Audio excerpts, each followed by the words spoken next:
বৰিয়নী লাহিঙত গ্ৰীষ্মকালীন কৰ্মশালাৰ সামৰণি অনুষ্ঠান। লাহিং সুৰসপ্ত সংগীত চাৰুকলা বিদ্যালয়ে নৱবিকাশ বিদ্যাপীঠৰ সহযোগত অনুষ্ঠিত কৰা গ্ৰীষ্মকালীন কৰ্মশালাৰ দেওবাৰে সামৰণি পৰে। মৰণী সমষ্টিৰ অন্তৰ্গত এই অঞ্চলটো শিক্ষা দীক্ষা আৰু সাংস্কৃতিক দিশত যথেষ্ট আগবঢ়া।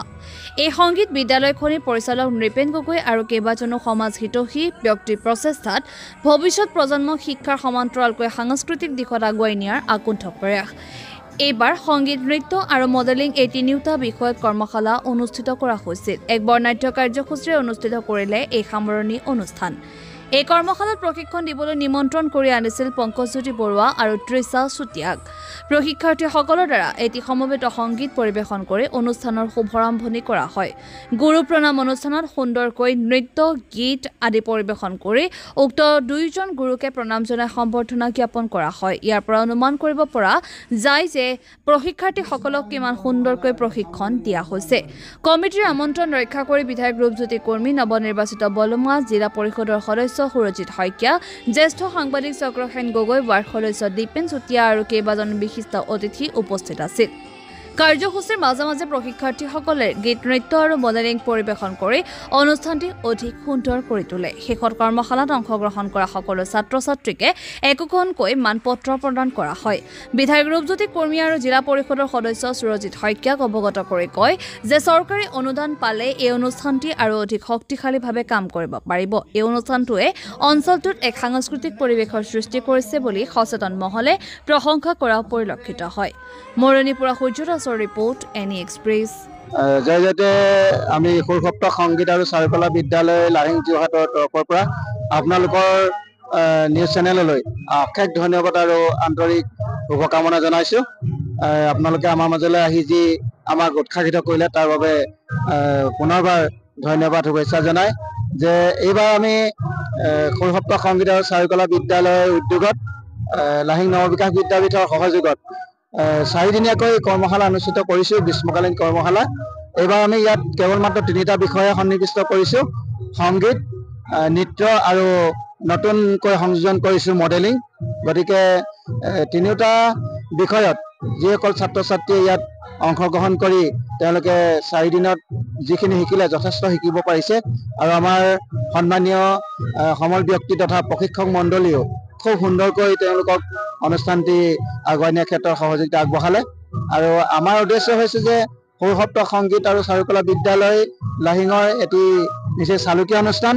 এই অনুষ্ঠানটি জন্মলগ্নৰে পৰা এই অঞ্চলত সাংস্কৃতিক পথাৰখনত যাতে পিছপৰা অঞ্চলৰ ছাত্ৰ ছাত্ৰী তথা শিশুসকলে আগবাঢ়ি যাবলৈ অনুপ্ৰেৰণা পায়, আমি তাৰে চেষ্টা কৰিছোঁ। সেয়েহে আমি জন্মলগ্নৰে পৰা বিভিন্ন সামাজিক অনুষ্ঠানত অংশগ্ৰহণ কৰি আহিছোঁ। তাৰোপৰি অনাথ কেন্দ্ৰত আমাৰ অনুষ্ঠান পৰিৱেশন কৰিছোঁ আৰু এনেকৈ আমি প্ৰতি বছৰে এই অনুষ্ঠানবিলাক ৰূপায়ণ কৰি যোৱাৰ আমি প্ৰয়াস কৰিছোঁ। এইবাৰ গ্ৰীষ্মকালীন বন্ধৰ এই কৰ্মশালাটি হৈছে আমাৰ গৌৰৱোজ্জ্বল 3য় বৰ্ষৰ কৰ্মশালা। এই কৰ্মশালাত আমাৰ প্ৰায় 80 ঊৰ্ধৰ ছাত্ৰ ছাত্ৰীয়ে অংশগ্ৰহণ কৰি সুন্দৰভাৱে আজি সামৰণি অনুষ্ঠানত ৰূপায়ণ হৈছে।